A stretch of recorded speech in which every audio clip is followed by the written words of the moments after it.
Hello, welcome to Doctor Who DVD review number 6, and I apologise for the delay since the last DVD review. Normal service has been resumed and further DVD reviews will follow, starting with this one, The War Games, made in 1969 and is a Patrick Troughton adventure. Now, I've chosen The War Games not only because it's one of my personal favourites in the classic series, with a brilliant, ingenious storyline, but also because it boasts a lot of Doctor Who landmarks, most notably Patrick Troughton's last adventure, also the final adventure for Jamie and Zoe, his companions played by Fraser Hines and Wendy Padbury. They also leave at the end of this adventure. It's the final Doctor Who that was ever broadcast and recorded in black and white. All subsequent Doctor Whos were in colour.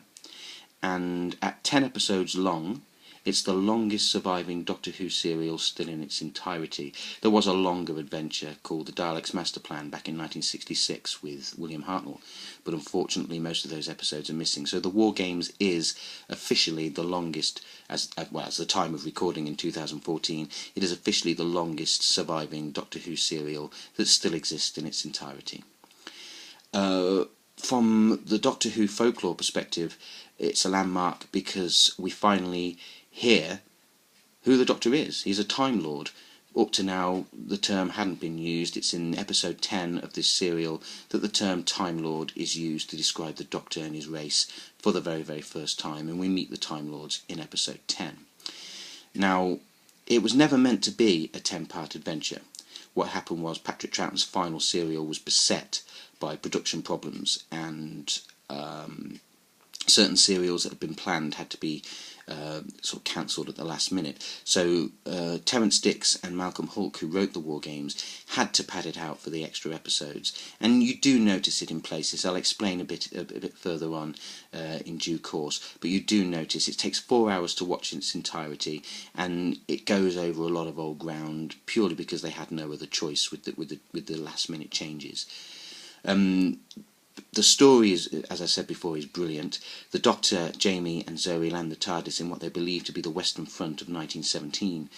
And they believe that's where they are until they actually encounter soldiers from other armies, from other periods in history. And they realise that they're not in 1917, they're not on the Western Front.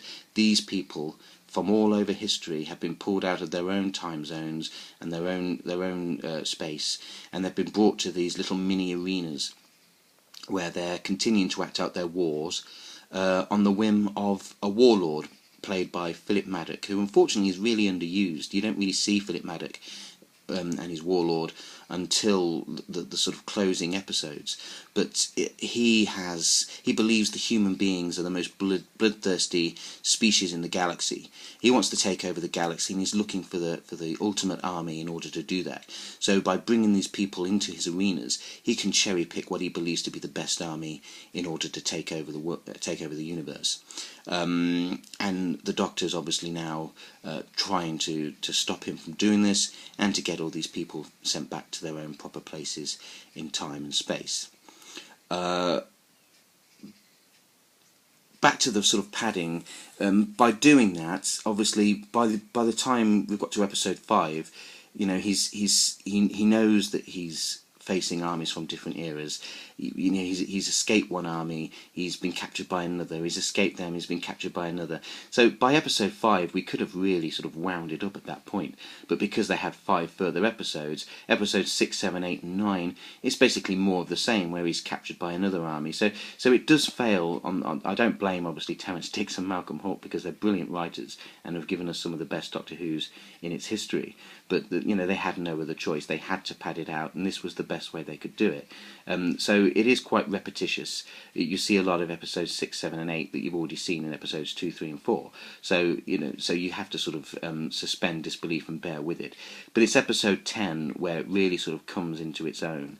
I mean, the story itself, as I said, it's brilliant. A lot of people think that it's rubbish right up until episode 10 and then it's brilliant. That's not the case. It's all good. A bit repetitious towards the end, but it's all good. But it's episode 10 that really gives the episode its sparkle. He's beaten the warlord.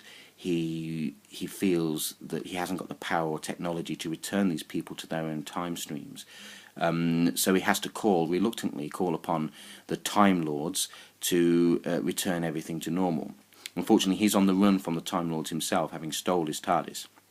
So he tries to escape the Time Lords once he's called them, but they do catch him. They bring him to Gallifrey and they put him on trial for meddling in the affairs of other planets and species, which he defends valiantly, saying that he was fighting evil.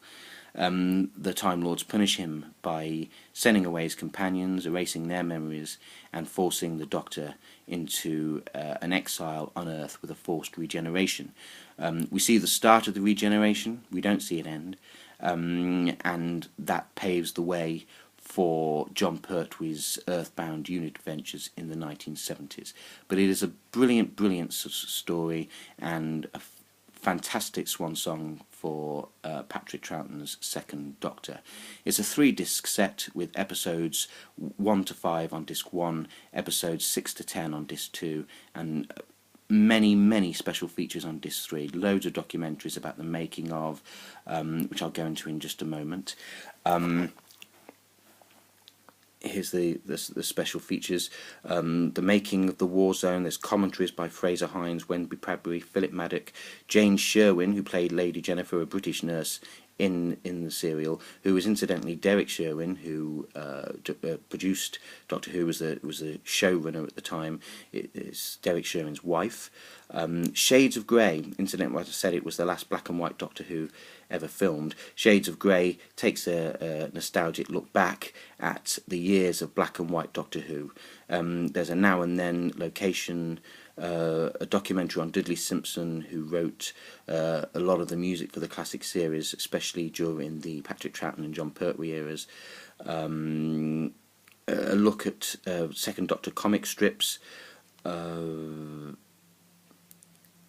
the coming soon trailer, PDF, DVD ROM material, and Easter eggs. So disc 3, loads of special features. I thoroughly recommend you watch them.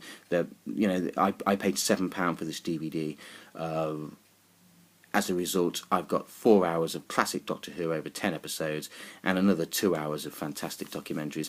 I can't praise this DVD enough, and it is one of the best Doctor Who's in the collection. So I thoroughly recommend that, with lots of Doctor Who landmarks. So keep watching my reviews, subscribe to get updates of when the next one's posted, and leave your comments. And I hope you enjoy watching Doctor Who The War Games. Thank you.